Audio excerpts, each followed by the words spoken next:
Spiral, 2 Jews, 2 mics, 2 hours, starting now. Wait, okay, I'm having trouble now because I did not eat. Because now you have to give me a little bit of a break on this, right? A little bit of a break? That's not bad. But here's the reason. The reason was that we started, I think your point would be is eat the banana, then do it. Yeah. Yeah. Even if you had to go ready 2 minutes later. Is it saying me eat the banana or is it all sound-based? No, it used to be all sound-based, so now that we got the camera going, it's gross on every level. You're supposed to eat with your mouth open or you're supposed to eat with your mouth closed?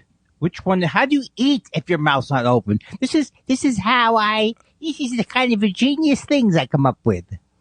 Are you in Minneapolis? Why am I confused? Are you leaving from Minneapolis today? In the morning. What time? Then why are we doing this now? Is my question. Because it's Monday, and we always do it on Monday.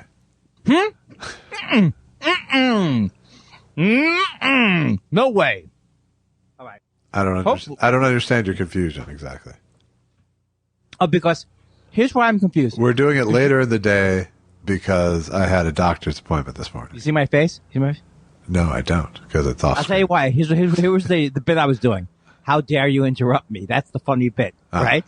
So do it again. So what's happening? Go fuck yourself.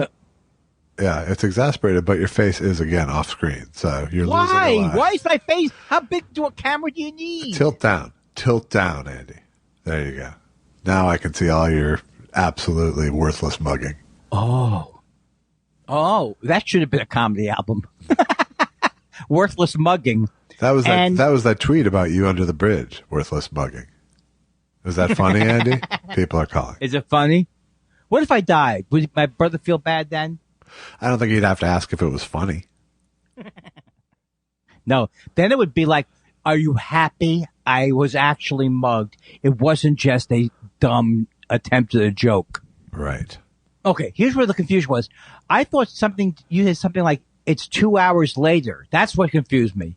It's 2 hours later. That was a reference to Thursday, when I'd like to record the second half of this. Oh, okay. Well, that was what you confused me with that one. I'll be in Minneapolis 2 hours later.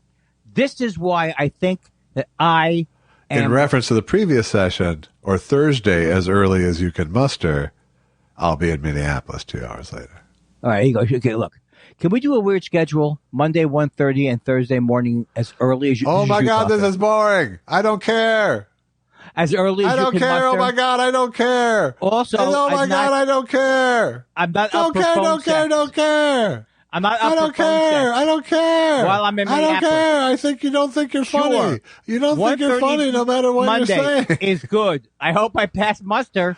I'll be in Minneapolis 2 hours later. So all I know is that Monday afternoon, you're going to be in Minneapolis 2 hours later. Okay, well. I rest my case. All right. Well, your case has been rejected by a higher court. You mean God? No, me. Yeah, slightly higher than me, not quite God. Why do you go so early? Is it because you're doing family stuff? These are legitimate questions. Sometimes I don't ask legitimate questions. Now I'm asking an actual legitimate one. Yeah, I always go to Minneapolis a day early. But aren't you doing it this Friday? No. I'm confused. No. You're doing a middle of the week show. I'm doing Wednesday through Saturday at Acme Comedy Club. Oh. So you can't go. I just realized that is, in my mind, I was transposing that no clubs do early in the week shows. But of course, Acme always has. Yes. They dropped their Tuesday show. Oh, well, actually, that's probably good, I think. It's not bad. They used to be open mic Monday, first show Tuesday. Right. And now they're closed Mondays.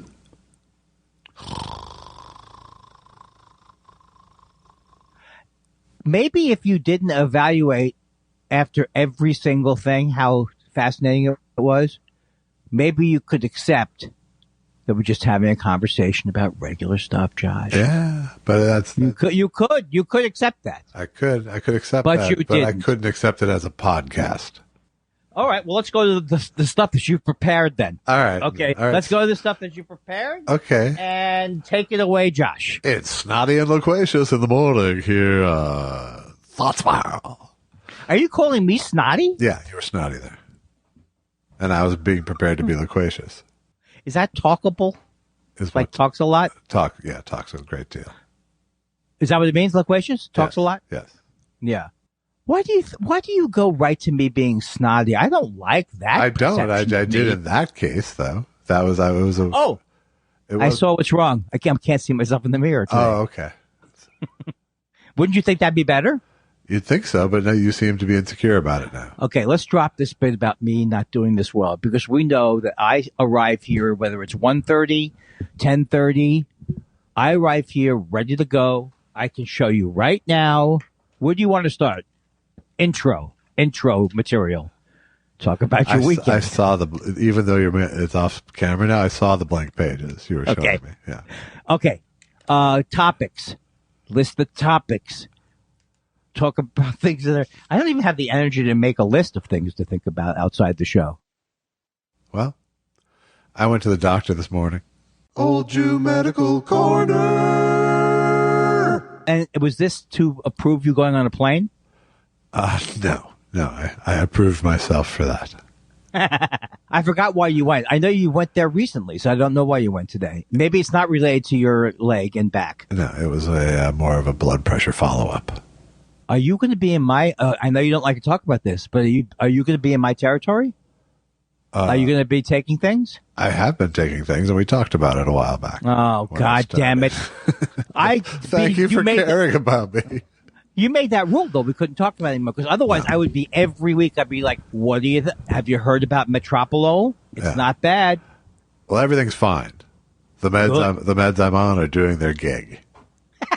It's not a gig. You can't talk that hip about. No, the demoralizing part of the thing was I was talking about my nerve thing and saying how the surgeon says he thinks another 2 months it'll be better, and my doctor's like, well, surgeons, they like to be very optimistic about their own work.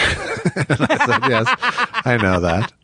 And he said, it could take a year, and it might not get all the way better because your nerve was pinched for 15 years. So it was a little demoralizing. And then I said, are we sure it's the nerve thing? It's not we're not missing some circulatory thing? And he's like, no, your circulation's fine. Now, who's this? Is this your GP? Yes. Oh, that's good that you seem to have a good GP. I have a really good GP. That's important. It's very important.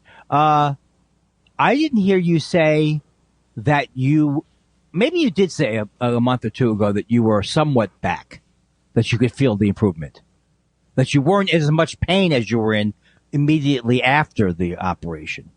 But when he says all the way back, I didn't realize you were going towards getting better. The sort of resting pain that I got after the surgery. Yeah. That's somewhat better. I do remember you saying that. Yes. Yeah. The walking is for shit still. Yeah. Yeah. I don't want to just keep going over it. Okay. All right, we won't. So maybe you shouldn't bring up your doctor's appointment because there's nothing there. Yeah. Actually, no, you had a good... But you threw the gauntlet down for me to say something, and that has actually happened to me today. No, but wait a second. So. The guy did say something that I thought was... that was a good anecdote to me, because the guy said, look, doctors always want to crow over their work. Yeah. Yeah. That's not what I said, but yeah. Well, the words, is it the word? Oh, really? I have it right here. You said crow. All right. So we know this isn't going to get better. This conversation or my nerves or what? No, it will. It will get better. It will. Absolutely. All right. Are you rooting for anybody in the NBA, or you don't care? I'm kind of rooting for Golden State, I guess, a little bit at this point. Haven't they won so many millions of them? Oh, you like the team. I like the team, simple. And I like that they basically had to sort of, take a few years to kind of come back because Klay Thompson was injured for 2 years, and when was their last championship? 2017 maybe. boy, it just seems like my knowledge of sports is getting less and less, that my information about them.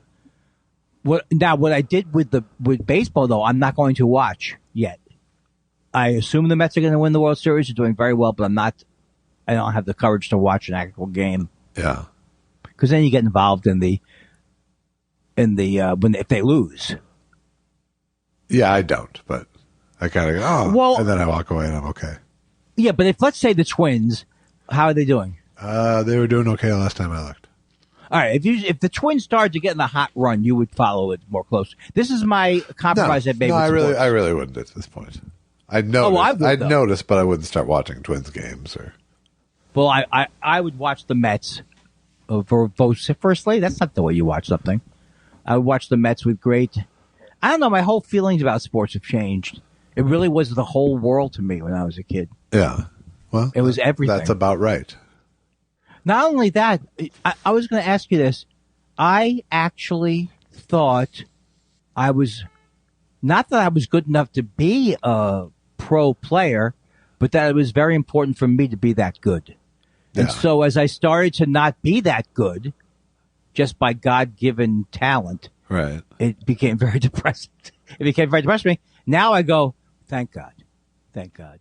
I mean, I really wanted to be a football player because I was extremely good at catching the ball and evading people. And the guy even said, I'll start the small guy if you guys don't. I'll start the little guy. Yeah. He's doing pretty good. Yeah. And I left after that day. But obviously it was just tied into my ego. I wanted to be loved by, it seems to me like sports were the way that most guys got loved. You know, I mean, scientists too, maybe, but I mean, that was exciting. Yeah. Maybe an astronaut. Well, I mean, there aren't that many opportunities as a kid to excel, period. You know, that's true. You know. Also, I loved doing it. I loved it at one point. But I think every kid went through that journey. I'm sure you had your own spin on it. But, you know, I think every kid who has a couple of good plays goes, I'm the greatest in the world, you know. And every kid has fantasy, you know, because first of all, there aren't that many jobs you see as a kid, really, either. And you see a baseball player on TV and you go to games and you go, oh, well, that's something I could do. And you play. That's not what I said. I said, I don't think I can do it. Well, you did think you could do it at first. And then. No, I don't think, I think very early I was, well, I'm sorry, another football. voice going. I'm sorry, football. You thought you had the hands to go pro. I'm sorry if I gave that impression. You did. You said at some point I felt like I should be a pro football player because I could catch really well and I could evade people. So but we're stipulating I was 11 or 10. Right, and that's my point. Yeah. That's my point. Yeah. Okay. Right. You know, I did think I had and I think hands. You know, and every man, I think, every American man has. And they talk about it all the time too. Is there's always these benchmarks where you're beyond the point where you're going to be a blank. You know, you could possibly be a blank. Yeah. You know? And I'm beyond everything except for the PGA Senior Tour now on that list. And it feels That's good. right. It feels good. I have to say, it feels. You know, what feels good? That I don't have any more hope. Oh, well, I see. I kind of muster that kind of hope, but not in a real, not sports wise. But for example, I fancied myself getting better at poker and being good at poker, but I think I could get better at poker, but I don't have a math brain. Well, you also don't have a dedication brain. And the people who get fucking great do more than just play poker every day. You know, they study poker. They go through hands. They play hundreds of hands. They play thousands of online hands on 3 screens. Well, that's what I claim. I want to do that, but it's so boring. Yeah, but you don't want to do that. You claim you want to do that, but you don't have the attention span to, and nor do I. This is not an indictment. I'm more self-aware about it apparently, but that's how I decide I can't do that because, the people who are good at it take a whole lot of fucking time to get good at it. Well, here's how I'm different than you. Probably less realistic, rational. Yeah. What I say more successful in many ways too, though, in terms of fame seeking and all that. Fame seeking.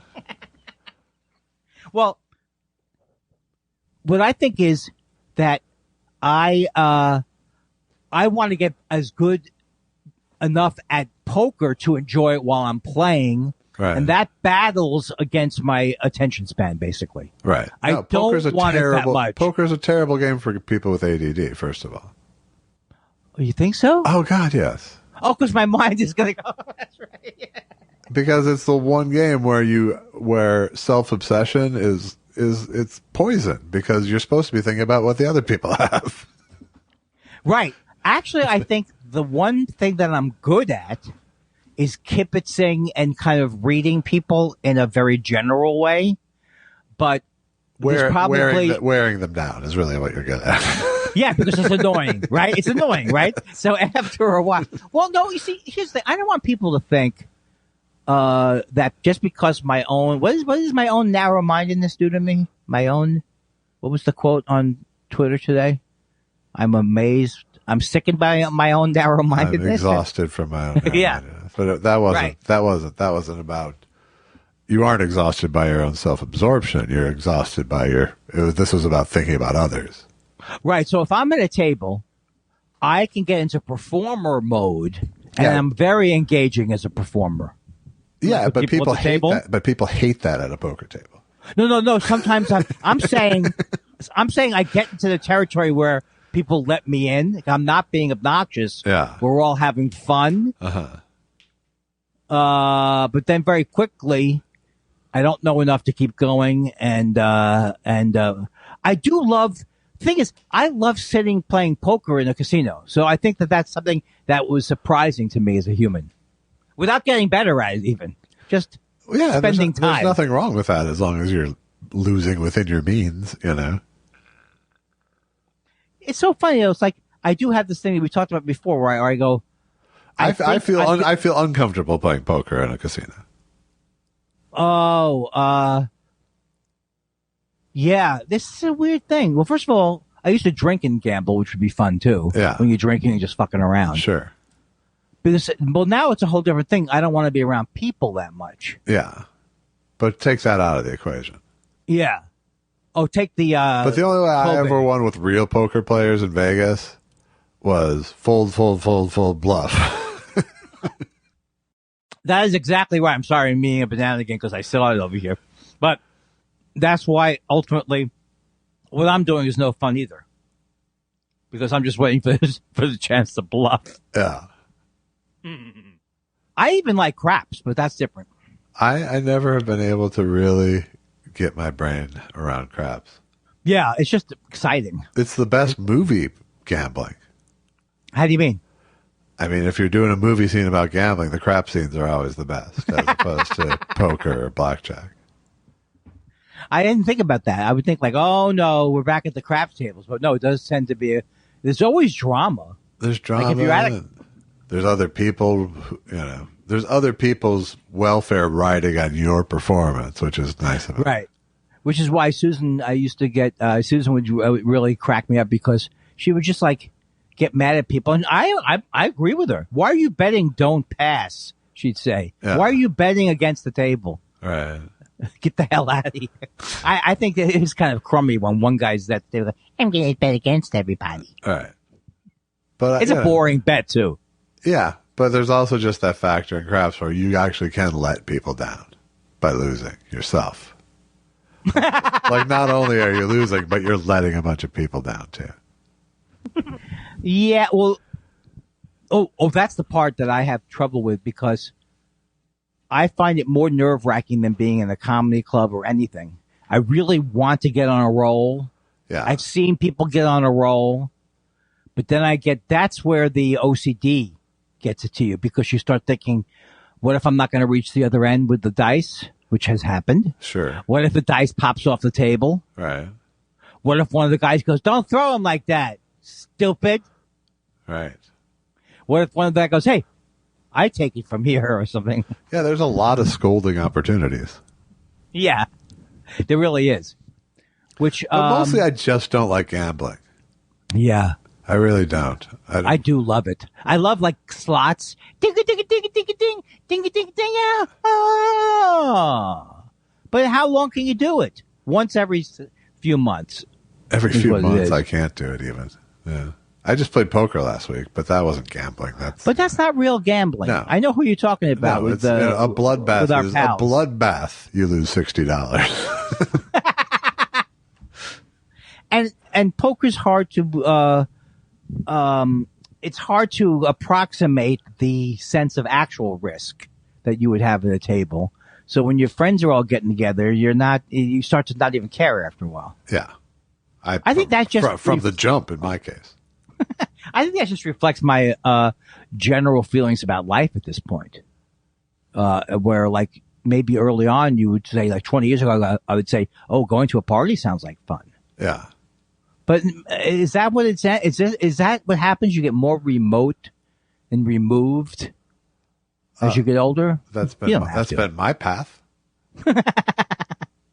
I don't know. It's so hard to separate what's happening to us now from the events, because like Lorraine Newman, I know it sounds like I'm name dropping, but Lorraine Newman tweeted like last week about how she was talking to her daughter about she's never felt there was a more dire situation than now, and people always. By the way, it's not a name drop if you just report on a famous person who tweeted. No, it's cool. It's totally cool. I'll never forget when Elvis tweeted to me once. Why would he shut up? She didn't tweet it to you. He did. He did tweet it. No, you can't bring up someone's name without partially going, yeah. And I know Lorraine Newman, and that's all you should know about. That's all you need to. That's all you need to carry forward from this conversation. How did you meet? Did we talk about this before? How do you know? We did talk about it. Sorry. But about how funny your tweet was about actually Saturday, I don't have to rhyme day. Yeah. How did you meet her? I didn't meet her. I just tweeted it and she responded. Oh, but I met her through one of those Amy Mann shows. Yeah. So you got to know her through your hilarious comedy. Oh, she is not. I don't know her. I just tweeted. I do feel like I know these people on Twitter. I feel like I've known people on Twitter more than any other fake way that you thought you knew people through email, texting. No, I have a few people who I literally would consider Twitter friends at this point, who I've never, haven't even met in real life. I absolutely feel that way about, because I know something about their personality beyond just superficial stuff. But more than just you got excited that I had this exchange with Susanna Hoffs, but it was just Twitter. That's what happens on Twitter. I know, but my image is that she goes, oh, that Josh. It wasn't like she even tweeted back, ha, ha, ha. She tweeted back, exactly. I know. I loved it so much. But I also was like, how does he know her? I know her because I met her once, and I probably followed her and replied to enough of her tweets in an annoying way. She goes, obviously this guy won't be happy till I follow him. Well, and I think she also saw that like a couple hundred people liked my response to her, so it probably caused her to notice it more. That's true. But it's also I hate to downplay my you shouldn't. My Bengal proximity, but it's you should never downplay how good that line is. It was a good line. But then again, you shouldn't walk around going, I'm the one line that can. But it was just a tweet on that I do that a lot. If someone has a set of something that I see that I could give them a tag without making it seem like I'm giving them an alt punchline. I know, but you do it in a great job. It's you yes and with a tag. You don't give them. That's right. Like, look, iced tea. You have iced tea. Now, how many people have responded to Lots of them, because I do good jokes. Well, I'm not even arguing with. There's no reason for an argument. There's no reason for either of us to be. I think it's an actual thing that you have. Once in a while, I get real excited too. I was like, oh, she saw it. Good. With Susanna House. I wasn't real excited, but I was like, oh, good. Well, I can tell you from my close friendship with her, she's a lovely person. That's good. Oh, I have a show related thing I have to do. Yeah, it's not a show related thing, but I'm nervous about it. What's that? I'm doing a cameo for Ione Sky. Oh, that's a good one. Bought by Ben Lee for Ione Sky. Oh, good. I'm going to bomb it. I'm going to bomb because I want to be funny in it. Just do not do a fucking boombox joke for the love of God. Oh, when they hold the boom. Yeah, do not. Do not. Should I tell the movie theater story again? No, she heard it. It was creepy. You sure she heard it? Yes. I know you're supposed to be making this about. And if they and since they listen, you just blew the surprise. By the way. Oh no, because this isn't coming out next week, and if I was to wait that long, I would lose my money. Did you like the way I said that? Yeah, that commercial. There's something wrong with. I got my money. I got my. They're starting to say now. That's the Discover card where the people are talking to themselves on both sides of the phone. They're beginning to say now that Asian people do. I can't even get into this because it's not going to go well. Asian people doing black accents is insulting. Is what I'm saying, and I'm saying like they're saying it. As if I'm not taking any ownership of it. Yeah. But it's something I never thought of before. Well, it is a little Aquafina. That's what I mean. I'm referring to the Aquafina. Yeah. But and I can see by the look on I can see by all your body language, you're like, well, maybe you don't want to get us into whether Asian people should do black. Well, I saw a news story on this too recently about, it wasn't just Asians. Aquafina was certainly featured prominently. Right. But it's just it's been true of white people who rap. It's been true of lots, adopted. Well, white people who rap is probably the all-time offender. You know what I mean? Like or white people, not white people rapping, white people doing. Is it white people doing black voices? That's terrible. That's pretty bad. Yeah. Right? It's very hard, especially with hip hop culture being the predominant thing. Right. It's very hard to separate the race from the culture of hip hop at this point, whether you're a white fan or a black fan. So, well, this guy who's a fan of hip hop, who's like a famous guy. So everything you think is cool is said in that sort of dialect. Yes. You're going to lean to it. Yeah. It's hard to avoid. I'm not saying it's totally forgivable, but I'm saying it's certainly explainable, I think. Right. Right. Sorry to interrupt you. I feel like very interrupty today. Not interrupty, but like. Uninterested? Oh. No, it's not that. That's true, but no, that's the Woody Allen thing. There's something wrong. I love that scene with Louise Lasser. Is it the fact that I'm cheap? Well, no, that's part of it, but not quite why I don't love you. That sticks with me. No, here's the deal. If you suffer from OCD or a disease, which is my disease, whatever you have it. Right. So all I start thinking of is, don't talk about black people and Asian people. Just don't do that. Why are you doing that? That's because it's interesting. And the other part goes, well, it's interesting to me. I remember the thing about Aqua. Yeah, but how is that going to be two Jews eventually? So that's just what happens to me all the time. Yeah. This is what's going on all the time. And I'd like to say I'm proud of myself for not always bringing it to your attention.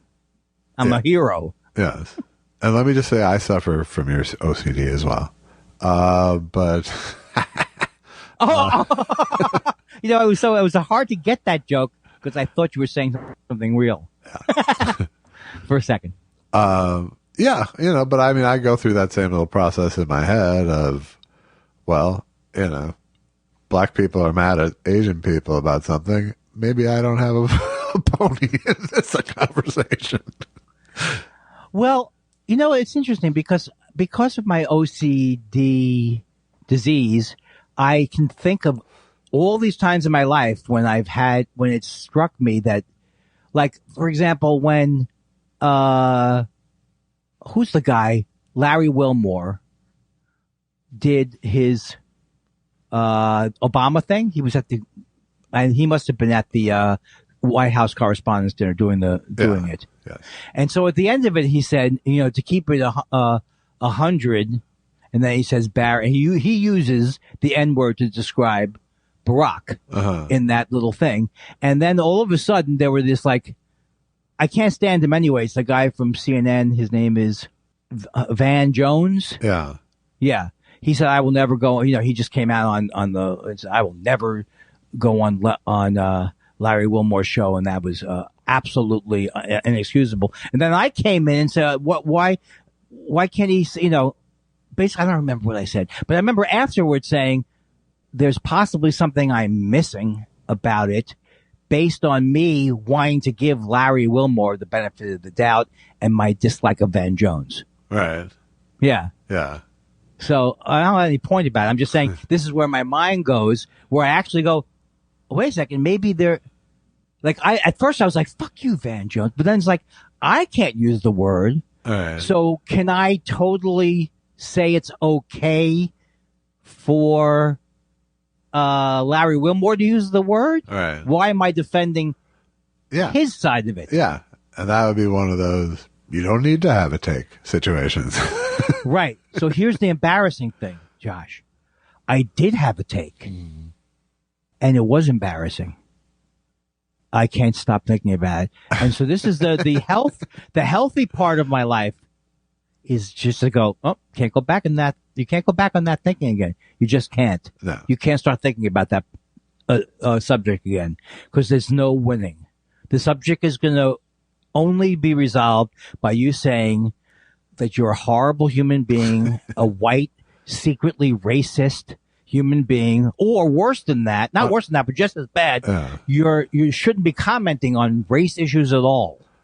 Something like that. And I don't think I would give you I would say you're not secretly racist. Right. I would say no, I'm not. You're unconsciously racist. Well, everybody has what prejudice is. Everyone does. I mean, it's horrible how racist you are. Don't get me wrong. No. Don't go so far into that part of it. Just talk about how we all share this. I mean, what's unconscious to you is very apparent to the rest of us. I was just thinking of some of the worst jokes I've heard in my life. Black jokes. Oh, please tell them. I'm not going to. Oh, you got your doggies going. I did. Why would that sound get your doggies going? It was a coincidence. They're in a totally different part of the house. I believe it's mail being delivered, frankly. Oh. Yes. See, that shows that you are a good detective. I would be a terrible detective because every time I think I've discovered something, unlike Sherlock Holmes, who goes, very good to watch, I go, I've cracked the case. And that's not how you're supposed to be. Hold on one second. Clyde! All right, then. You're the dog whisperer. Yeah, well. You really are the dog whisperer. People don't know that about you. If they don't know about you except through me, I would put you up as the best dog owner in the world. Well, and I would like to have the competition begin. I would fail. No. I would fail at that. But there's dogs that are like 10 and over, even though you start pre-mourning their demise just because of the actuarial reality of it. Yeah. But 10-year-old dogs are like, they got the program down. Oh, I see. They are into life. They know their routines. Absolutely. They can communicate. You've got all the shorthands with your dogs at that point. They don't do things in the house they're not supposed to do for the most part. Yeah, here's the thing, though.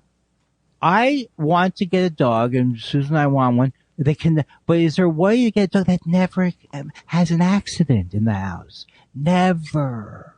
What kind of dogs are those? Stuffed.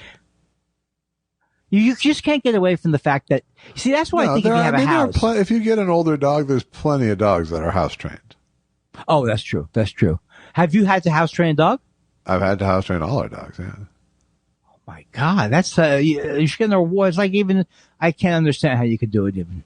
You clean up after them. Yeah, but you don't rub their nose in it, right? No, you don't. Okay. Do you think it's too boring to tell me how it goes?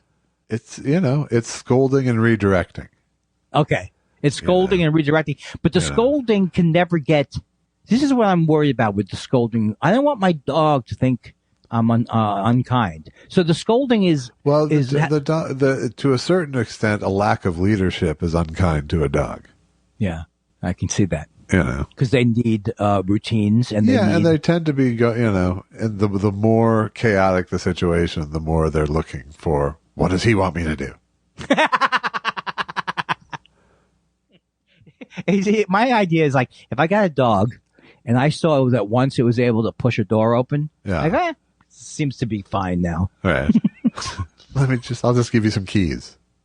Well, that's the problem with cats. I've had cats and they do spoil you in a way because you can leave stuff and go. They're not going to gorge themselves on food. Right. But that's not such a great. They also don't really love you. Yeah, I love that. You gave me that definition a couple of weeks ago about, not definition, but just about how there are different. I just kind of thought of them as like snakes.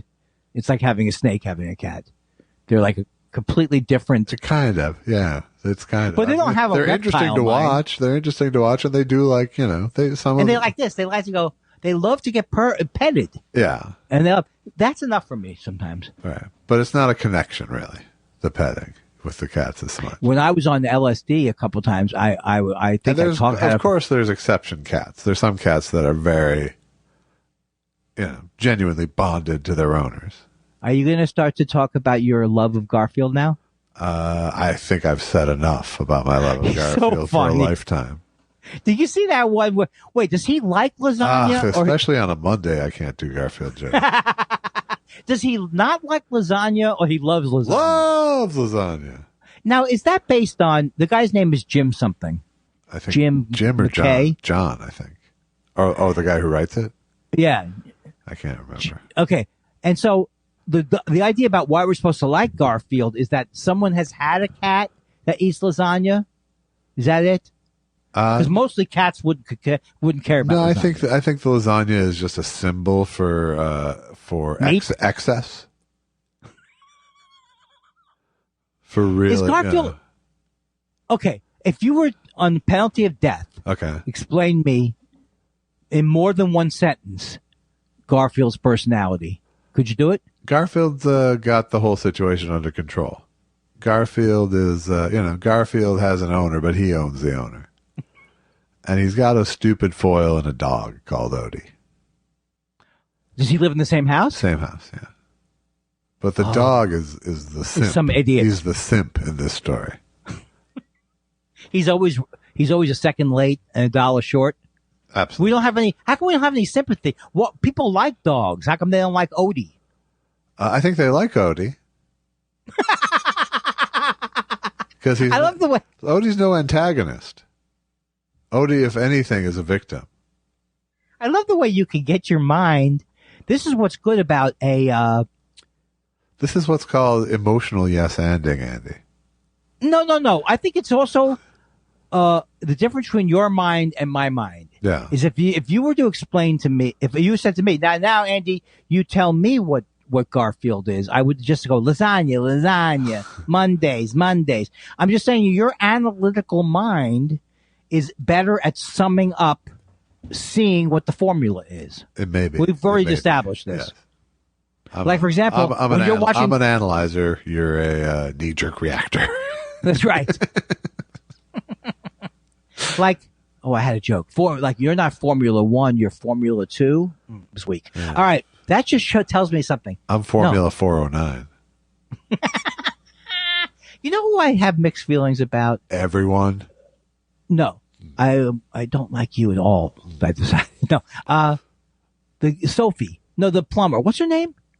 The plumber, not masculine plumber, but how you doing there, kiddo?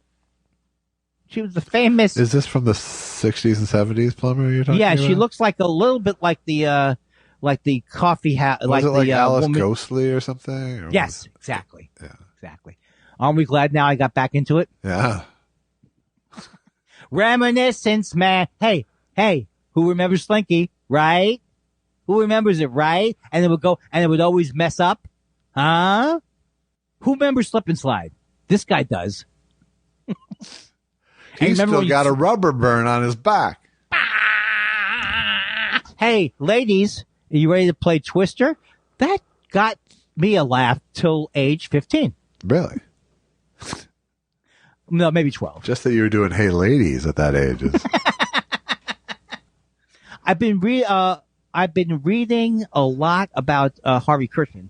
Yeah. Because I'm just fascinated with him because he's Just friends looking with for my your dad. dad's name? Yes, I knew you were going there. And Harry Chester's name.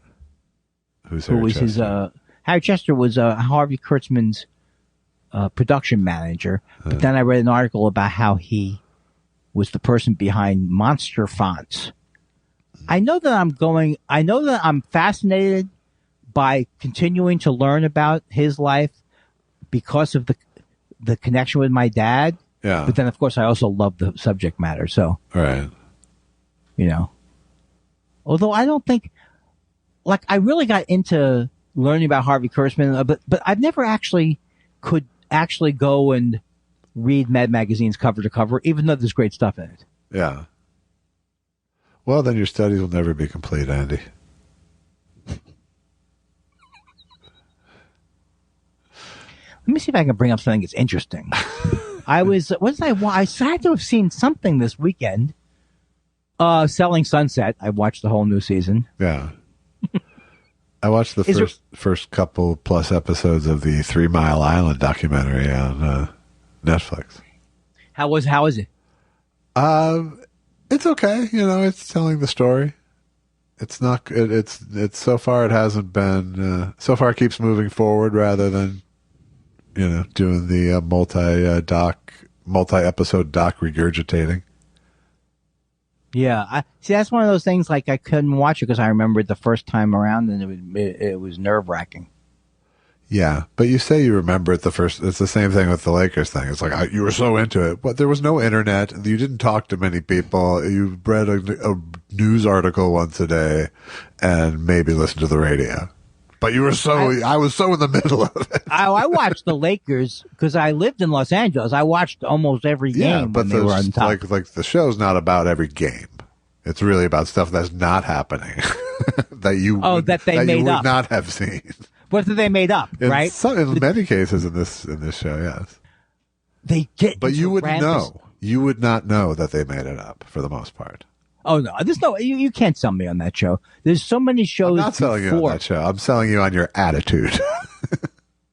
I think that generally my attitude towards 3 Mile Island movies has nothing to do with having experienced it. I stay away from movies that seem like Snakes on a Plane or some kind of disaster we already have disasters, so I don't usually like them. Yeah. So to me, it's like, that was a horrible thing. It happened. Why would I want to experience it again? And yet I love the Chernobyl movie. Yeah, well, this is a documentary, not a movie. This is. Oh, I didn't know that. Yeah, okay. Well, that's probably better. Yeah. I didn't hear you say that. Yeah. Well, then that would be better. Don't watch China Syndrome. I have seen it. It's too late. Well, and it was part of the story because China Syndrome came out 3 weeks before 3 Mile Island happened. So, so suddenly everybody had this sort of, half education about nuclear, you could see all the reporters keep asking about the China Syndrome. Are we having a China Syndrome situation? That movie probably doesn't hold up. I loved it. No, it's all right. I saw it recently. What was War Room? Was that another? There's War Room. War Games. That's the one with what? War Games. Yeah, what was that? That was Matthew Broderick, who accidentally hacks into NORAD and then gets in trouble, and the computer almost starts a nuclear war. I bet that it looks so not current in terms of the technology. It is absolutely. Well, it's funny because it's 100% dated, but it's also like they got the shit. It's like, Fast Times at Ridgemont High is 100% dated, but if you were to make a movie, a period piece about that time, you would use all the exact same shit because they were that astute about their time they were living in. Yeah. And sort of the same with War Games. It feels like it's taking place in 1982, but that's okay because it was. It was entertaining. I remember that. Yeah, it was good. Shall we play a game? Became a national catchphrase. Oh, you know what I saw recently that I loved? The Heartbreak Kid. And the sad thing the about original or the Ben Stiller? The original, of course, the original. And the sad thing about it, my feeling is I worked with Ben Stiller. I wrote for him. I was too solicitous, I think. This is actually partially what I believe. I was too solicitous. What does that word mean? Like too ass kissing. Yeah. Or and that he didn't like that about me. And so every time he's seen me since then, he's acted strangely, in my opinion. But I don't think that's probably right. No. Actually, there's probably truth to it. But who knows what the truth is. But the fact that you can barely find the original because of his horrible remake is enraging. No, it's not really. But I just can't believe it's just like, to me, why would you remake that movie? I don't get it. But the original is so great. Yes, it is. It's so great. And Charles Grodin is so great. And Jeannie Berlin, who plays the wife who he leaves, who's Elaine May's daughter, is unbelievable in that movie. Yes.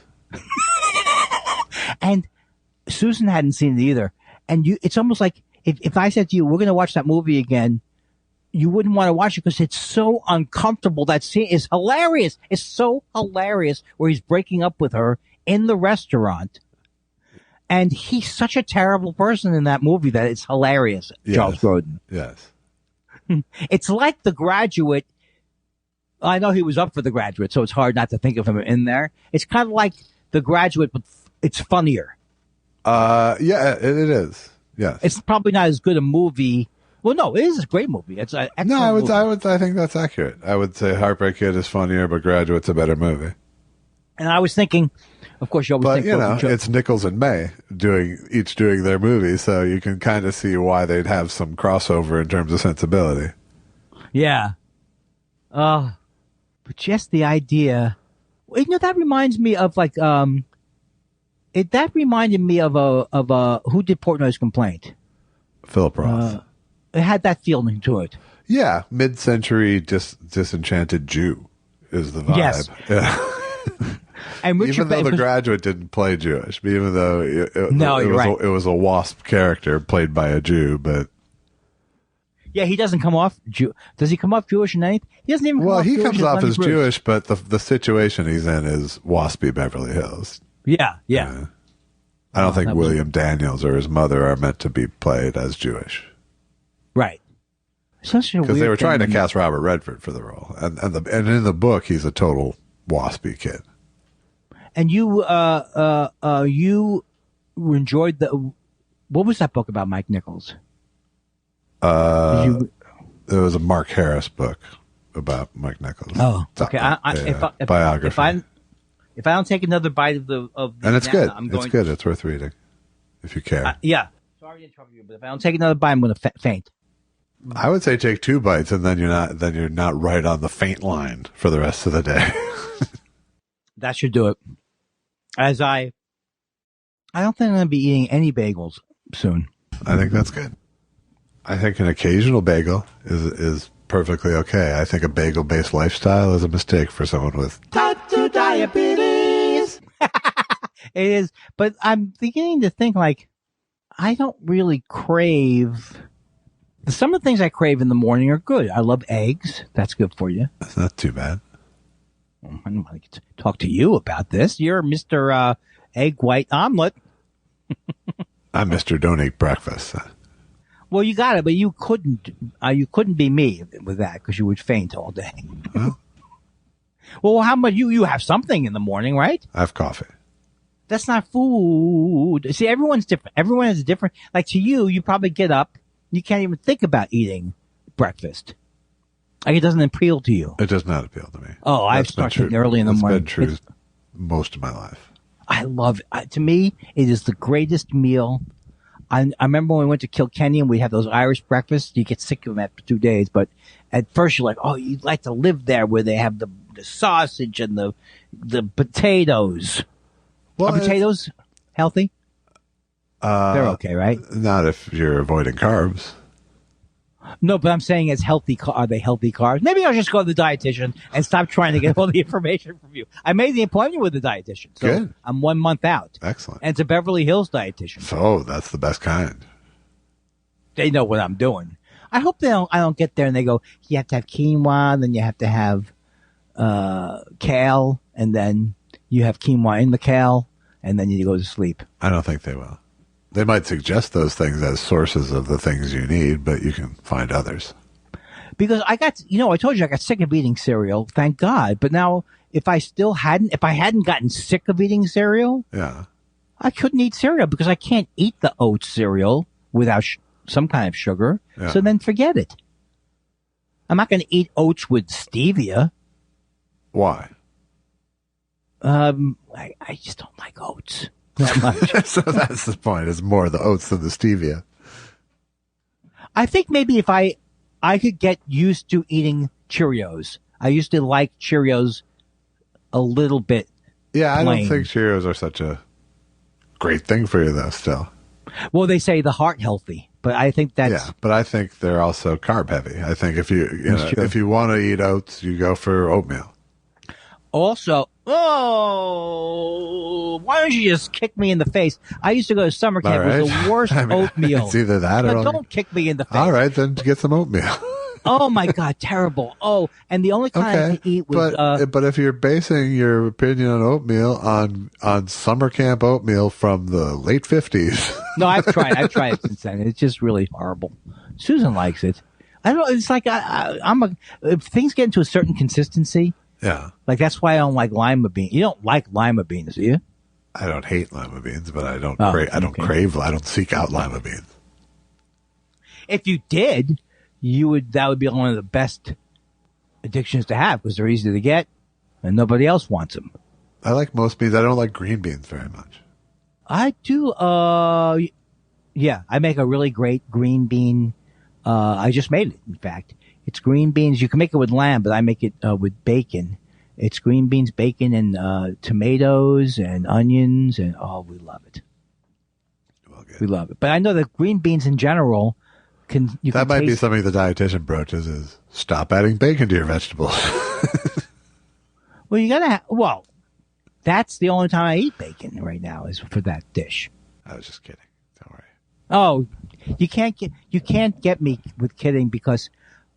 You can't get me that you're just kidding because I'm so afraid of eating the wrong thing, and yet I don't want to do anything about it. So it's just like, don't tell me you just want to eat what you want and have someone tell you it's right. Well, that's what I did with coffee, and I ended up being right. I ignored all of the data, and it turns out I was right about it. So when I'm right about something, then it's even worse because then.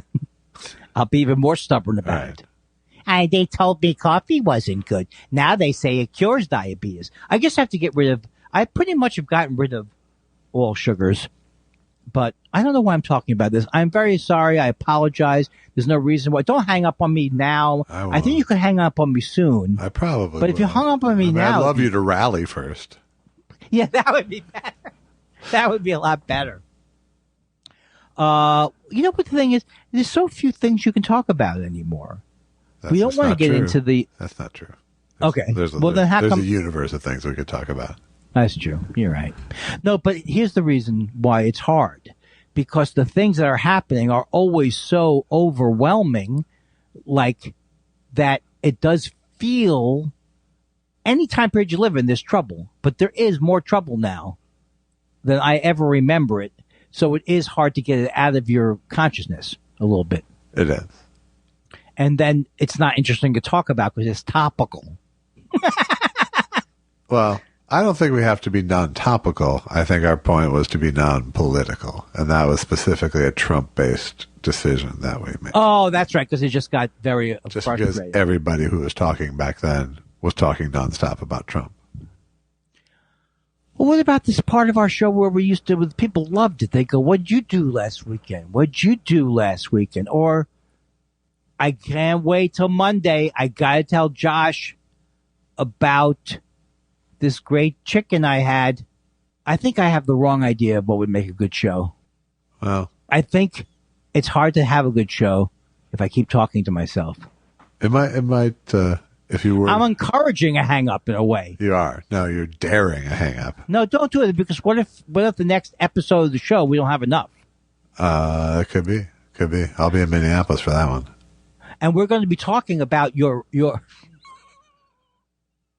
You are champing at the bit, in a way. If I was you, I would be champed. I'm champing at the bit to go to Minneapolis or to leave? To leave this conversation. Oh, yeah. But there's no question about it. Yeah. And I can't blame you. But that's an hour-long thing, so. I know it's an hour-long thing, but I feel like I didn't rally. No, like not if yet. Not yet. Okay, all right. Wow, can you believe, maybe an interesting movie we'd seen is what I always think. Before I leave, and I'm going to hang up after I say this. Here, I'm just putting it all out. Look, it's forewarned. Please forewarned. Do not embarrass us in front of Ione Sky.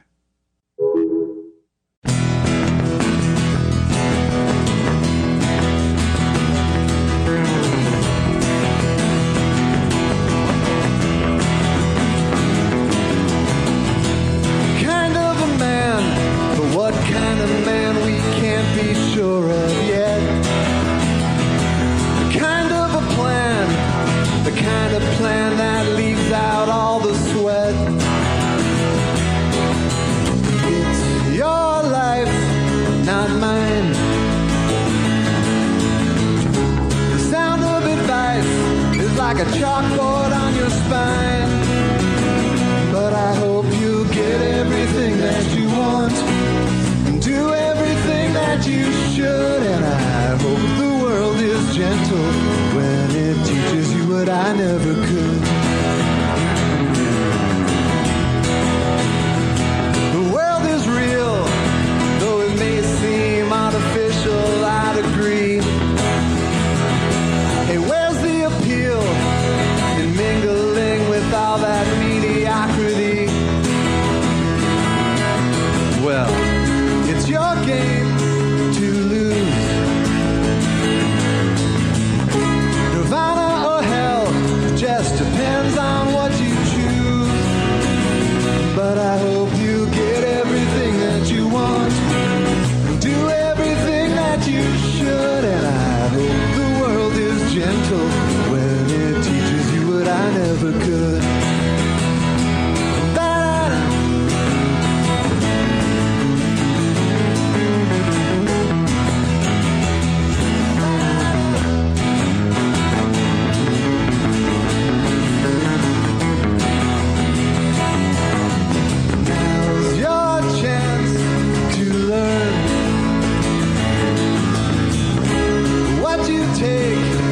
Not as sweet as what you earn, but I hope you get everything that you want. Do everything that you should, and I hope the world is gentle when it teaches you what I never could. I hope you do everything that you want, and hopefully do something good. And I hope the world is gentle when it teaches you what I never could.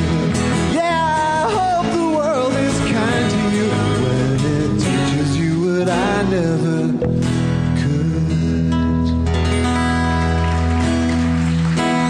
Thank you.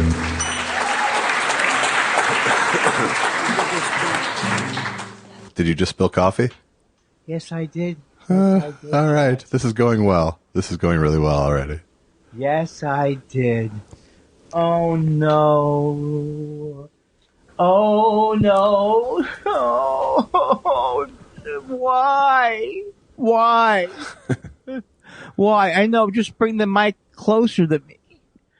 Josh, I barely knew ye. Josh, this is very sad. You just do what you got to do, Andy. I'm waiting. No, don't do that to me. I just spilled some of, first of all, excellent coffee. I didn't at least spill it as much on the carpet. Oh, I've decided something else. Maybe I shouldn't have my coffee on a moving table or such. All right, look, I'm never going to recover from this. I'm sorry. I'm sorry. You do this.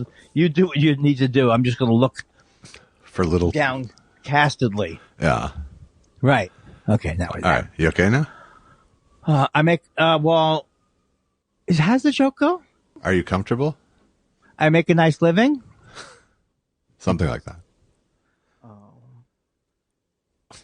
I don't know why that's very upsetting. It's not upsetting to me. Forget it. Well, let's not even talk about it. You know what? I would love to talk about it, but it's boring. I've been talking about it. How long have I talked about my emotional problems?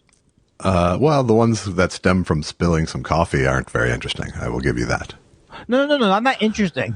Not interesting. How long have I been talking about? I'm looking directly at you. That's not a bad trend. No. Am I centered okay? You are, yes. Why not? I am, okay. You were trying to sposh me, gashmick me, gashmachel me. Uh-huh. Okay. All right. I'm better now. I'm in Minneapolis right now. Oh, that's right. You know what? I'm so glad you said that because now I'm not going to identify where you are, but I think I recognize the color of the couch. Yes, I'm in the divorce simulator. Why do I laugh phony, even when I'm laughing right? I don't know. Look, that's a nice little painting you got there. Here's something. It's like Minneapolis, back in the downtown Minneapolis, back in the day, and it's got snow on the ground. Am I wrong about it? Nope, you're dead on. God damn it, Josh. If I could bring this level of observation to the actual podcast. Imagine. Have you forgiven me yet? For spilling coffee? In your house? Yeah, I think, okay. I think you've forgiven me for that, but I mean, do you realize that it was a little bit. I won't forgive you if you hard. don't get over it.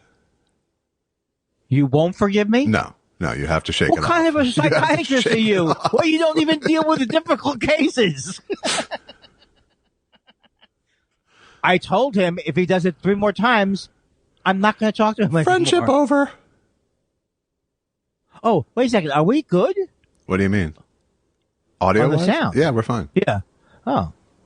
I make a nice living. Ding, ding, dong, ding, ding, ding, ding, ding, ding, dong. Ding, ding, ding, ding. Da da da da da da da bum bum bum bum bum bum bum bum da da da da bum bum bum bum bum bum bum do do do bum bum bum bum bum bum bum bum bum. What's this one? What is it called? Bum bum bum bum bum bum bum bum bum bum bum bum. All right, look. All right. Here's what I want to say to you. Okay. You gave me what I call a hook me down. I call it a hook me down. Yeah. Right? I have coffee in my pen, but you did a hook me down where you gave me a clue as to what's going on with your life, right? Right. So by saying I'm in do I respond? No, you did. You went into music. No. It's not too late. So you ready? Yeah. So you're up in Minneapolis, right? Well, yeah, I am, Andy. Wow. No, I know. That's not the way you do it. You go, of course, I know you're up in Minneapolis for the show. That's the way person. Right. That'd be good. And how was first of all? Yeah. You don't take much flights either. You're not just like me. No, it was okay flight. It was delayed, but they made up time because there was a big tailwind. That always makes me nervous. Now you figured out how to go faster. It was all about greasing the wheels for me. I got clear for this trip. You mean you reactivated it for one trip, or you just decided I'm going to get it again? I never had it. Oh, I had it and canceled it. Really? What? Why do how is that one upping you? Go ahead. I don't know. Well, you were there first, but yeah, but I let it expire. Yeah, I've been TSA pre, but now I'm both, and it's good. You know, you have to like decide what to trade your identity for. You know, like I'll trade it for a trip to the front of the line, but I'm not gonna send you my DNA so you can tell me where I'm from. Hey, is this part of your new material? No, well, I'm working on it right now. And then I got on is this kind of new material I've been hearing about?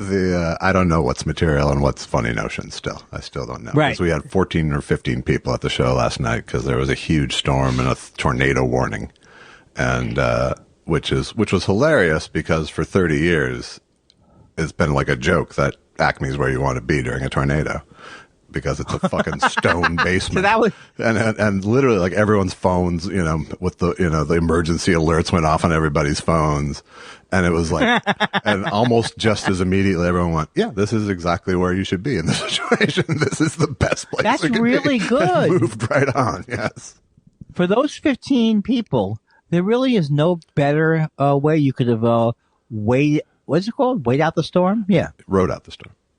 Rode out the storm. Yes. That's right. Have you ever been? Have you ever seen? Had a couple spiralers there last night. Chase and Barb were there last night. Chase, who was there? Chase and Barb. Oh, of course. Barb being Chase's mother. And yes. Don't you think I know it? And Chase bought Barb tickets to the show for Mother's Day, which is very nice. And then they came up to me before the show and said they were big Spiral fans and said, and we brought this present for Andy. Yes, they are wonderful people. The whole family is wonderful. And they've been coming to the shows. I have this obnoxious guy in my, should I tell you what the guy was going to do? Sure, go for it. They mostly like me. Well, that was clear when they brought you a gift. So why would I pile on Yes. with it afterwards? They mostly like me, but then they started to listen to TS, which was like, so I was going to continue on in that vein. All right. Well, they did me the favor of buying tickets to my show. So That is so cool. And who else? Anybody else we know? No, I don't think so. Well, my friend Barry and my friend Ken came, so that doesn't help you. You're going out. You're going out and in. It's happened a couple of times. Really? Yeah, on my end. I don't know if that matters. It doesn't matter in the sense. I mean, as long as it doesn't get crazy. It's not great. No, it's fine. not great internet here. So I lost the internet in the divorce. I want to say something. You know what's funny? You know what's not funny about me? You never know when I'm laughing. Am I enjoying something? Am I going a little nutty? Right. I did. Speaking of laughing, that's the one. They were a really good 15-person crowd last night. I mean, they were very attentive and stayed with you the whole time. But I realized, and that's about the minimum, littlest. Yeah. Oh, wait, what am I trying to say? The littlest, most the minimum people. Good crowd size is about that. Yeah. Yeah. But what I realize is, and this is just, because I hadn't, as my first headline said in 3 years, is that even though people laugh in a small crowd, the laugh is much shorter. So you are with a big crowd, that laugh is the time you have to think of the next joke.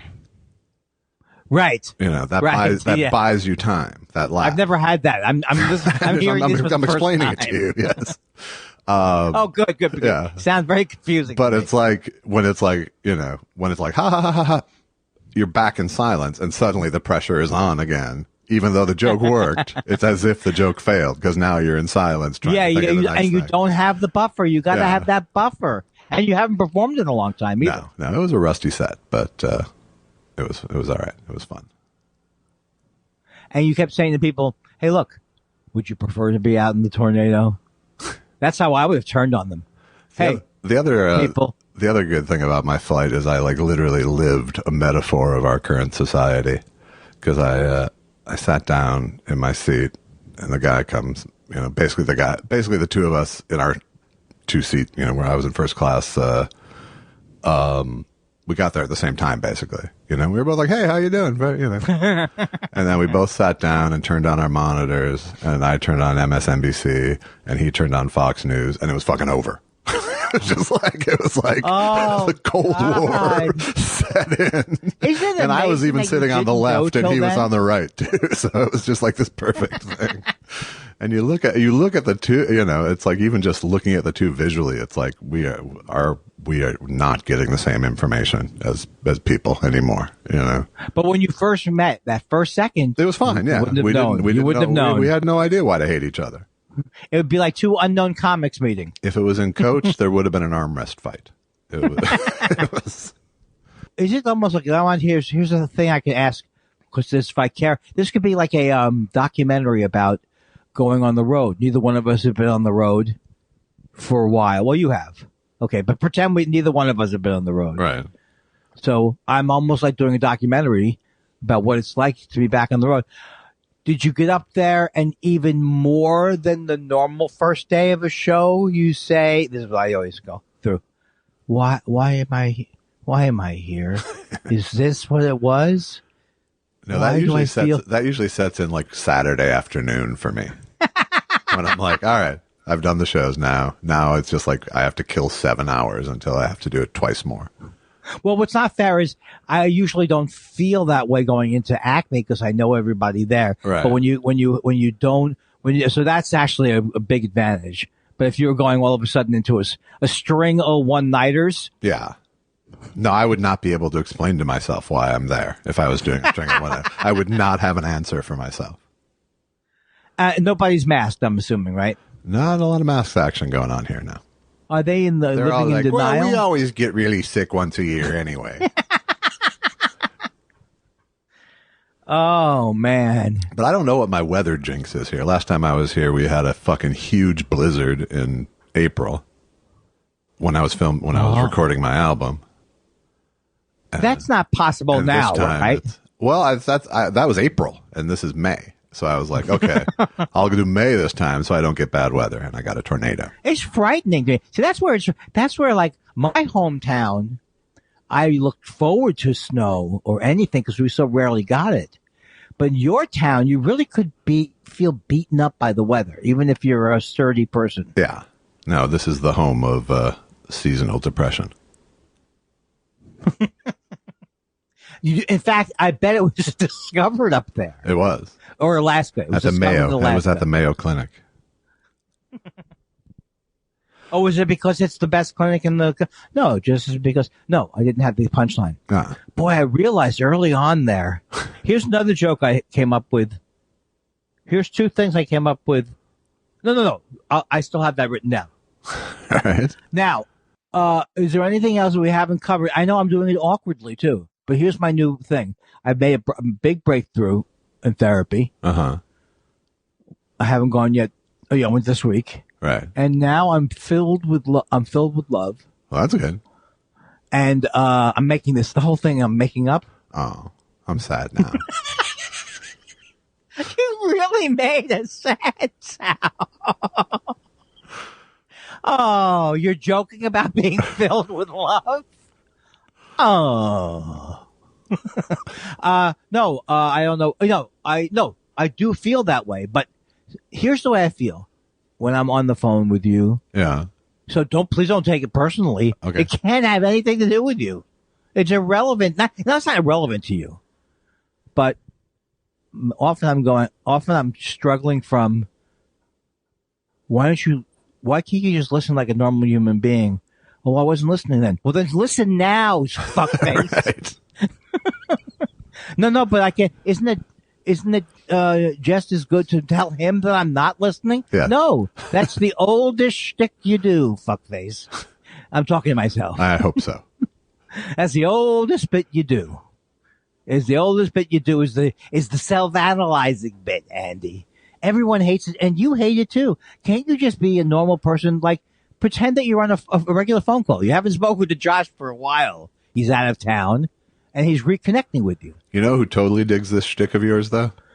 I love the non sequitur, but it made total sense where you got into that. Who is that? Chase and Barb. They dig your shit. Oh, man. Now, of course, I think I'm getting something cannabis-oriented, but that's what I would think, right? No, that would be a dick move. Oh, I know what it is. To give me drugs to courier back to you, that would not be a cool thing to do. This is an example. So I have a new theory that when you want something to happen, my mind gets blurred. If I want something to happen, I start to unrealistically pull the facts that way. Yes. Why would they give you pot? Right. Why would they ask you to bring And why pot? would you be so excited to get pot right, when you live in pot L.A.? Here. I have pot here. And yet, it was something about... Let me bring you some illegal pot to a a state where it's legal. That's what I'll do. Andy, Barb and Chase gave me this wonderful maple syrup pot from Lake Minnetonka. Good job on that. Nice pull there. Well, it's just anything from Purple Rain. Sure. I have an Italian chef. That's not Lake Minnetonka. So like I don't know how old I was, but I was like, this guy's killing me when I was in that video store. I grew up sailing on Lake Minnetonka, by the way. Is it beautiful? It is. It's a big giant lake with many bays. Oh. All right, we got to get to questions because I'm sorry. I got a heart out. Oh, are you going to do interviews? No, I'm going to lunch with Louis Lee. With who? Louis Lee. Oh, you didn't say. It sounded like because of the bad hookup. Yeah. Only in this one time, it sounded like Leslie. I understand how that could happen. Don't blame me. I won't. I promise not. Hey, don't shoot the messenger. I promise. But you know what I always. I promise not to, Andrea. Huh? Huh? You have to admit, they say the straight man gets paid more. I don't see what's so hard about it. It's time for questions. What do you want to know? We love your questions so much. It's half our show. Half our show. Ha-hoo-ha. Pickles wonders, I normally drink Diet Coke, but have been switching it up with Diet Dr. Pepper. It must be summer, huh, fellas? And the living is easy. All right, look, Pickles, you got drunk in the middle of that question. I was with you, and I was going to tell you that's exactly what I do as I switch it up. Yeah. But then all of a sudden, you went to your own shtick. I do consider Diet Dr. Pepper to be an upper tier diet soda for sure. I have found so many good things. Like I love Bundesberg diet ginger beer. BD, what happened? Is you? What happened over there? I'm not shifted to central time problem. Sorry. BD West says in Mod Squatter 2, Link gets a tan trench coat while Peggy gets a trailer by the beach and the third one gets his big boy pants. Yes, please. And BD is back to say, Andy, my friend, I still work diligently on your Facebook meta situation here in the Silicon Basin. Just a bit more info should do the maneuver. University of Rochester, very helpful. What are the names of your childhood best friend and a teacher that influenced you? So, okay, well, that's true. I did apply to the University of Rochester, but you know what people will never know? And you couldn't tell from this podcast. I use it for my security words. Waiting list for Brown. Waiting list for Brown. Use that. Also, I want to say something about, yes, please. That was one of my favorite, I think one of my favorite question statements was that one because it packed a lot of stuff in. It did. It was yes, please at the end. It was a reference bucket. Yeah. Do you have anything to respond to with there? Ah! How about that? Tweet, tweet, tweet, tweet. I came up with this new song. You ready? Tweet, tweet, tweet, tweet, tweet, tweet, tweet, tweet, bahara, boom, boom, boom, ooh, and I shorten it up because it's stupid. I do it every week. Ooh, I met a guy named Joe. Wait, what? Tweet bahara says, I met a guy named Joe. Wait, what? I asked him if he got teased a lot, and he didn't understand what I meant when I explained. He said, say it with me. Wait, what?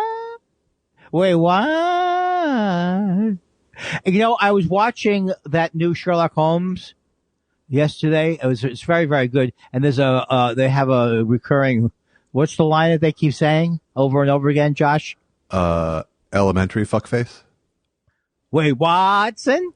Ah.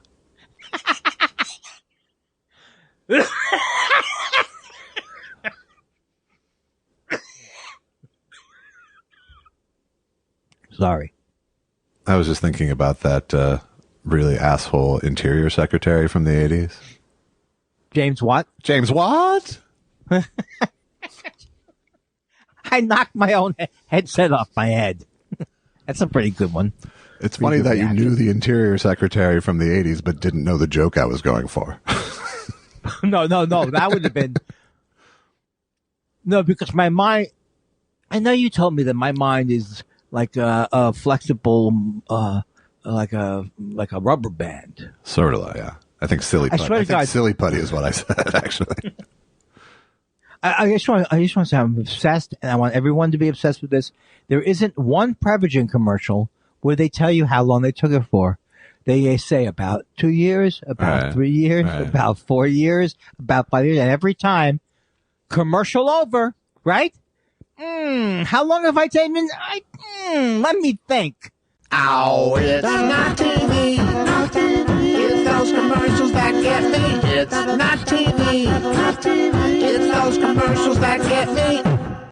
I'm just telling you. Yeah. Look at all the tweet Baharas. I know. He's trying hard, but the wheels are slipping a little bit today. All right, you did the second Tweet one. says, Musk anagrams into scum. Not exact, but close enough. Then he comes back to say, I'm going to keep tweeting these until one of them is funny. I've got nothing. Tweet Bahara. Don't call me Boopsy, says, as a direct descendant of Del Close, Jason Mantzoukas, and Joe Besser, your derision gives me mood indigo, rickets, and melancholia. Not a bit. I don't know what that is, but I liked it. Is it a guy who's trying to be... Was I doing an improv guy last week? I'm not sure what it's in reference to. I think he's doing a arrogant, snobby guy. Esai76 says, I am ashamed of my mix-up regarding the Kevin Meaney Big Pants People thing, that I will cede my question or comment this week. R.I.P. Kevin Meaney. I'm very appreciative of you saying that, but I do that all the time. I could do it. It could be the day, I don't want to say the day Josh Elvis Weinstein dies. No. Who needs to talk about next Thursday? Or let's write, just for fun, before tonight's show, Thursday night show, write at least one, or as they say, or as we called it in Peru, Tuesday. Or as they call it over in St. Paul, da. You did that like Jim from Taxi. Okie doke. Okay, and then you do okie doke. I just do Jim from Taxi. Don't you love pranks that only hurt the audience and do nothing except I'll go, oh, you did that? That's great. I do. But they hurt your show. Yes. For nothing. That's what they did during the 80s when all the shows were packed. I went on naked the second show and didn't even say anything. I don't get it. Oh. The 80s, you ever hear stories about the 80s because they were all these guys were making so much money, and so they would joke about. At one time, I did coke. I was doing coke off of Schmenke's back during the set. Yeah. During the set, Road Warrior stories is what you're doing. Gotcha. right? And there's never a story about. Oh, I never forget when I came up with that bit about something. Remember, wasn't that great? No, it's always I was sleeping with 7 waitresses, and then a guy came over and said, may I join you? Oh, you never heard that either. No. Okay, I'm sorry. Well, Why am I sorry? Here's a breath of fresh air.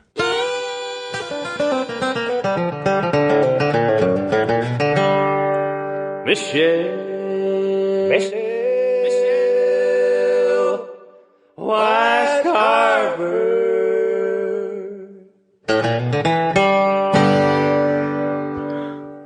Michelle, my belle, don't sing this song because you can't get the rights.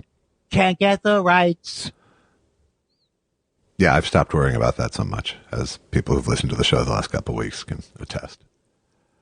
Michelle says, Now you got me worried. Greetings, gentlemen. I've had a weird and unpleasant couple of months, but things are finally looking up. Though I'm pretty quiet on here anymore, I still love you both. Hope your week at Acme goes well, Josh. Well, thank you, Michelle, and I'm very sorry you're going through weird and unpleasant shit. I hope they're looking up steeply. I hope they're steeply looking up.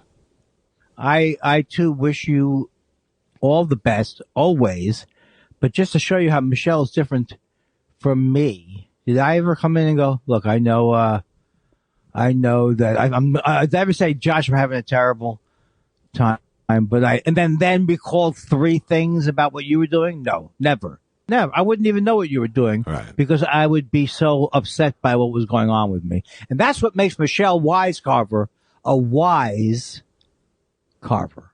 She's what we call a fully formed person. Fully realized. Neff in Texas says some sort of magic allows you to be any other living person for 1 year.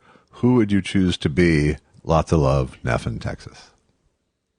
Who would you be for a year? Well, if you ask me, I mean, my first thing is to go with my heroes. Muhammad Ali's dead. Okay. Yeah. Bob Dylan. You can't. Is that what I want? You can't have me. Yeah, I'll go with Bob Dylan, but now since he's been so mean about it, I'll go with, I think I'd like to be Richard Branson for a year. That's age appropriate. Yeah, that's about right. That's about right. Yeah. I think I wouldn't mind being post-presidency Barack Obama. He seems like he's living it good right now. Yeah. You know, I love Barack Obama. As you know, I'm like a, what's it called when you a stan. You're a stan. I'm a stan. But I've heard too much about how long that last book was. So. It was a long book. I will give you that. He's getting verbose in his old age. He was always verbose. He was always verbose. True. Reg, this is a new letter person, I think. I never heard this name before. Reg Dunlop says, should we pity zoo animals? Absolutely. I do because I have OCD, so I actually do worse than that. I imagine myself in the cage, which is, what's that called? When you do it, you're imagining anthropomorphizing or something. No. It's living like an analogy. Sure. It's astral projection.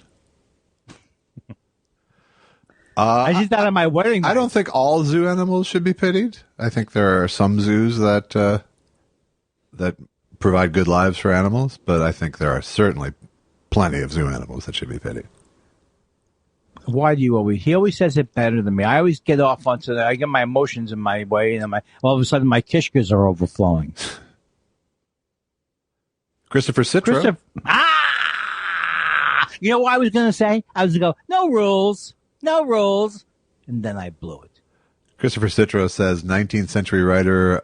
I should have let you do this one. Look, Lafcadio Hearn once quit a job by calling his bosses scallywags, piss pots with the handle broken off and the bottom knocked out, ignoramuses with the souls of slime, composed of 17 kinds of shit. Any take this job and shove it stories? I only have one, but it was more like we yelled at each other. And I didn't really only have the job for a couple of days. I was working at a place called, not Kenny's Deli. Maybe it was Kenny's Deli. It was some deli like that. And the woman was so mean. And I did tell her to take the job, but then she was really kind of putting me down too. So no winners there. All right. I don't know. I mean, I've left most of my jobs.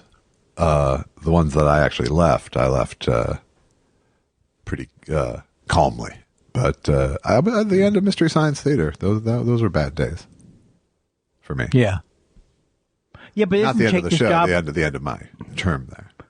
Yeah, but I think I always think of take this job and shove it is like where you walking out and you're on top of the world. Yes. Well, I've never. That's not what happened there. All right. Julian Valentich? Yes. All right, Julian. All right, Andy. What am I saying all right for? Did I set a name? Hey, guys, long time no question. Josh, I know all the dates won't be done yet before you record, but any new bit you try at Acme that worked surprisingly well or that surprisingly didn't go over? Thank you both for 5 years of often entertaining spiraling. Thank you, Julian, and thank you for your honesty. Yeah, I'm glad he didn't actually cite a rate at which we're entertaining. But I don't know yet because it was such a small crowd last night. But The thing I'm trying to work on a bit, like the big bit I'm kind of trying to work on is trying to tell that story of my 6-year-old father suing the casino in Mississippi. That whole story. How come I don't remember it now? I don't know. It's pretty. It's a good story. So, can you give me the short? The short version is I was looking on a newspaper archive site, and I saw this article that said local tots sue casino or something like that. And the local tots were my father at age 6 and my aunt at age 4. And my I don't remember this. My at all. grandfather had lost. He sued a casino in Biloxi, Mississippi, which was an illegal casino, and therefore there was this 100-year-old law that allowed the kids or spouse of a gambler to sue an illegal casino. Wow! And they sued them for like $84,000, this is $1949. So that's like $1 million, $1,010,000 in for inflation. So over the course of like 3 years in Biloxi, and it gets back to Minneapolis, and my great grandpa, who I'm sure was not like, oh, it's a disease. I'm sure he was like, schmuck, finds a lawyer who cites this 100-year-old law and files a federal lawsuit against this casino in the name of my father, 6 years old, and my aunt, 4 years old, were the plaintiffs in this suit. And did they win? Did they win? Well, yeah, they did. It went to. Why did I shorten it up? It went. Yeah, you kind of like. I don't know. I don't want to hear this story. You know what it is? Go to the end. I am having trouble hearing you a little bit, so I think I was doing a little thing when the satellite's not working well. Ah, okay. Yeah. But no, they the casino hotel first got a ruling that they couldn't sue him. Then it went to the Circuit Court of Appeals. The Court of Appeals says no, they can sue them. It went to the Supreme Court. The Supreme Court didn't hear the case, so the appeals court ruling stood. And so I was like, I couldn't fucking believe I found this, because this was a family secret. I had no idea this happened. I couldn't believe that it was kept secret. And I couldn't believe the facts of the case. So it was just, and I couldn't, and I think it's a total bitch move. And I'm like Fredo going against the family in this case, because I think it's like, I would love. But so the only living person from this entire story is my aunt, who's now close to 80, I think. And I emailed her. I was like, "Do you remember any of this?" And she's like, "Yeah, they settled. The bankruptcy judge because my grandpa had obviously gone into bankruptcy, forced them to put it into a trust fund for our education, and the money from this lawsuit paid for both my aunt and my father's education through college." Wow. But you never. And that's the only way my derelict grandpa could have put my fucking dad through college, was by losing $1 million. So my image of you at 4 years old or 6 years old doing a preschool Shark Tank that never happened. Hey, preschool lawsuit. It's a win of habeas corpus, Your Honor. You have troublemakers going. I think I probably have troublemakers too, but you have troublemakers going back in your family. Yeah. Yeah. So if people want to say mostly him though. But it was, my brother and I both loved it. My brother especially, because he was also a really judgmental fuck, especially to my brother. So my brother was like very high and mighty when he heard this fun fact. Stephen Elton Yates says, Josh, I loved watching the detectives and Moonshadow clips the last 2 weeks. Who played lead guitar in the former? And kudos on the latter for scoring on musicianship and humor. Now, is he bringing attention to it going to get us in trouble? I don't think so. Yeah. Well, on watching the detectives, the guitar was Thomas Chan. And the Moonshadow was from my band with Paul Feig and Gruber and those guys. You're doing the Van Morrison song? No, that's a Cat Stevens song. Oh. Moondance is what you're thinking. Right, yeah. Thank you. Moonshadow is a better song. I mean, even though I didn't like Moondance. But it's a funny version of Moonshadow we did. Take a listen. I will. Oh, the show's available online? Uh-huh. Stephen Elliott is back to say, Andy, thank you so much for my theme song. It lifts my spirits and makes me smile every time knowing one alta cocker is singing to another. Oh, thank you. That makes me very happy, Stephen. It really does. I'm glad you enjoyed it. Let's keep moving. Dana Schwartz says, I could submit a rare Dana Schwartz test show 257 question for the low sale price of $34.99. I think he's doing a bit there, right? I believe that's your Cameo price, isn't it? Oh, yeah. Do you think this is the first sign of dementia? You don't even get your own callbacks? Not the first.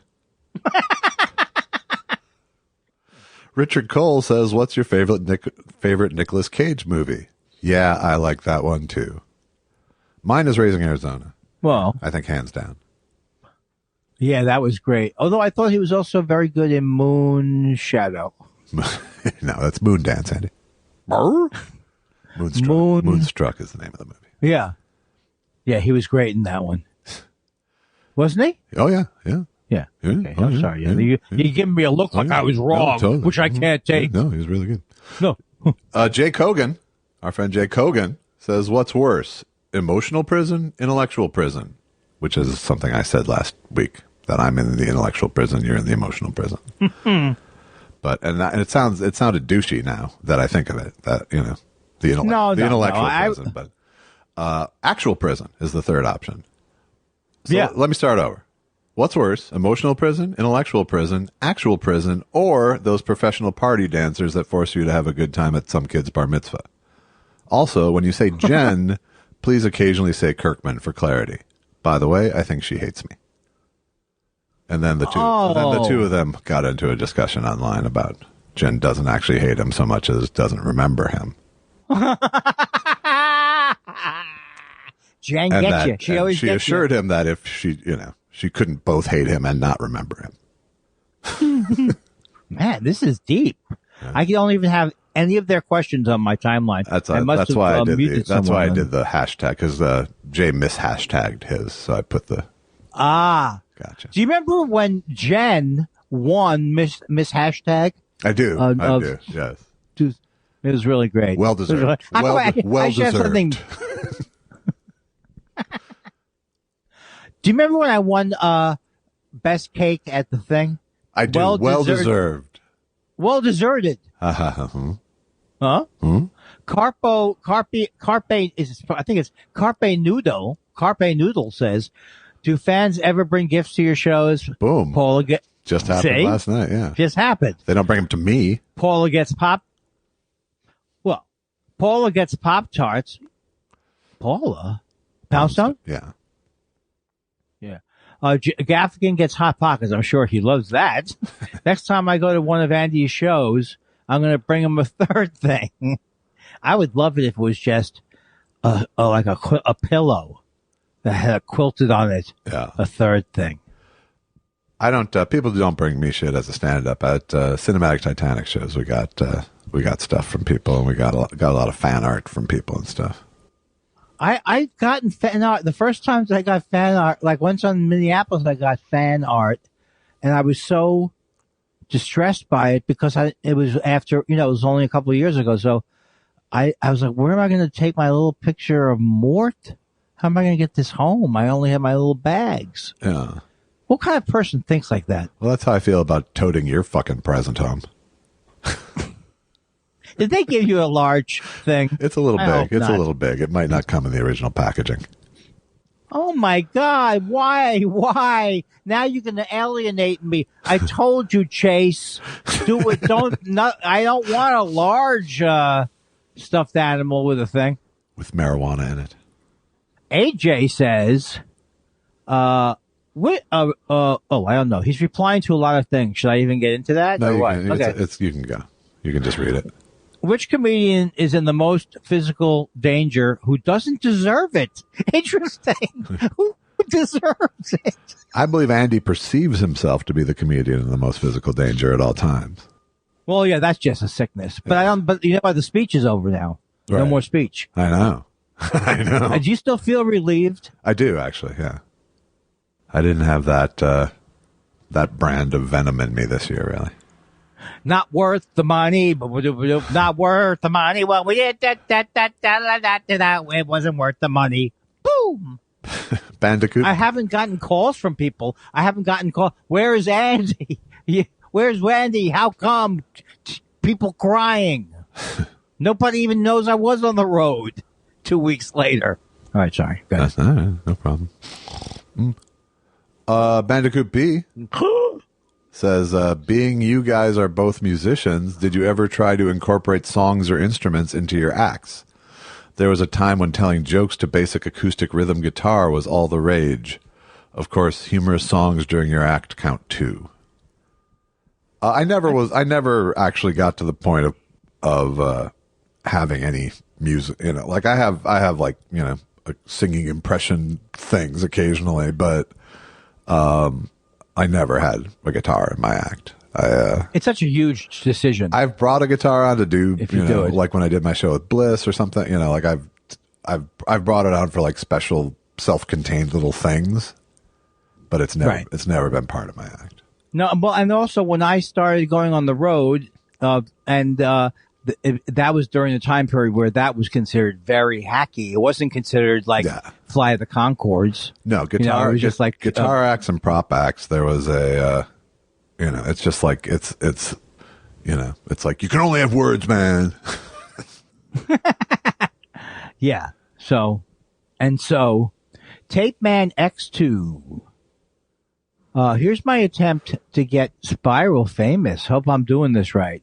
Here's my question. Andy Kindler, can you please elaborate on your recent tweet about electric skateboard killing machines? Just want to hear the story if there's more. You rock. Love your work. Well, thank you, Tape Man X2. This has happened twice that I've almost ended up in the hospital just by being on the street and just by walking in proximity. And when you can hear right next to your ear, it's close. It's close. Right. Two drunken idiots or whatever, or two whatever, they're just gonna fucking hit me. And one of those was Lime scooters. It's happened twice. Yeah. So, you really think they were drunk? No, I just it's. I took my first scooter ride yesterday. My first Lime scooter ride. Was it fun? Yeah, and it made it so I didn't have to walk to the club. Oh, that is wow! You know what? In fact, it's on my Twitter feed right now. There's a picture because I told them because they were going to pick me up, and I said I got a scooter, and so Brandon stood outside with his camera and waited for me to show up on the scooter. Well, but that's a nice example. You're an adult. You're not some crazed kid, and you actually need it, right? Yeah. But that's not what's happening in Sherman Oaks, Studio City. Thank God you're alive is all I can say.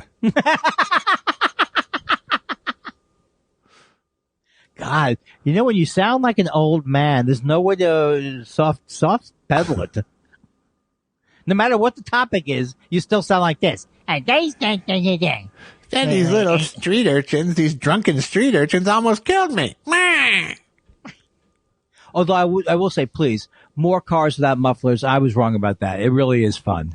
It's better. Yeah, it's better. Richard Cole says, I remember a special episode of MacGuffin and Wife where James Mason made a guest appearance playing a British police inspector who broke up a criminal bootleg album operation.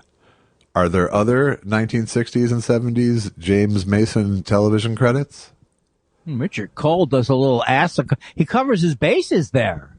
Well, I had a couple of very unsuccessful forays into the world of network television, I have to say. I was, the worst probably being the sitcom I tried in 1973 called Uncle Grumpy. Oh my God, sounds good. Uncle Grumpy, his niece moves in with 6 children. And it lasted less than 13 episodes. That's also true about my first marriage. Josh. It lasted less than 13 episodes? Something like that. Something funny like that. Or 6 kids moved in. Right. Greg Kelly wants to know, Josh, what's with the dog this morning? Greg, can you believe that you asked it? No way you would know. Although I thought you might know where Josh is. I mean, a lot of the people who listen have GPS. No dogs. I miss them. I miss the dogs. And wait, hold on. My new dog is giving me problem. Hold on a second, Josh. Would you stop it, Eddie? Stan? Wow. That's bad, right? Well, that's bad. I'm glad we got some wasted commitment in before the end of the show here. Hold on 1 second, Josh. Eddie, stop it. No, wait, he has to make it sound first. He's doing like he's shooting a finger gun at you, apparently.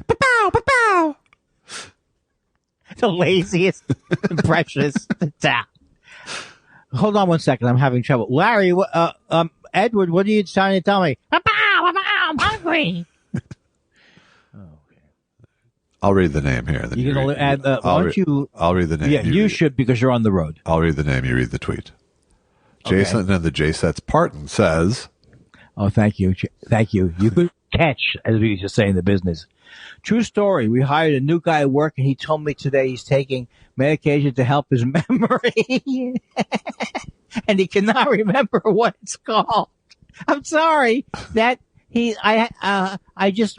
did talk about this earlier today, right? Oh, yes. Yes, I did. Okay, so that wasn't last week, right? No, it's ironic you ask.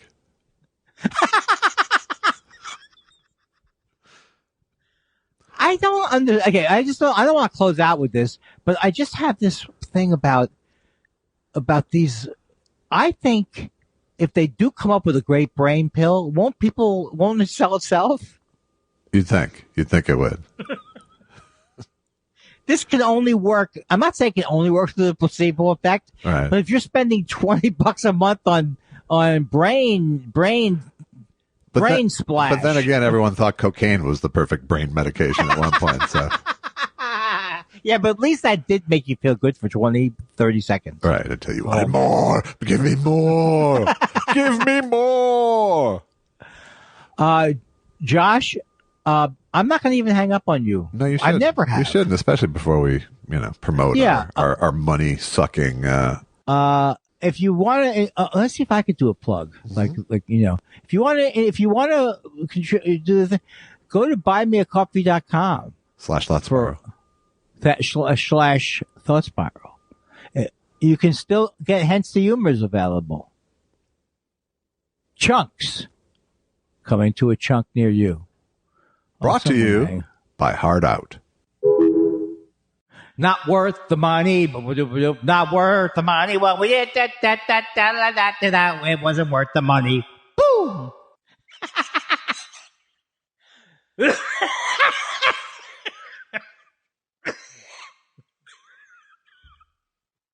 Sorry.